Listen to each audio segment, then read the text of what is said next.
Hi everybody, and it's Molly here, and I want to talk to you for a moment about outstanding leadership. It's something I've been passionate about for 30 years now. You see, outstanding leaders, they don't think about leadership. They are just leaders. And I'm going to give you 4 tips on what they do. Outstanding leaders build in thinking time into their diary. They put how time in their diary.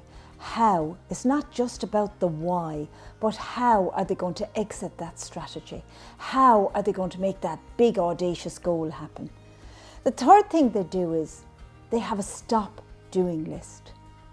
And their stop doing list is, if not more important than their to-do list. And last but not least is outstanding leaders. They ask great questions like, what is the stupidest thing we're still continuing to do as a company right now?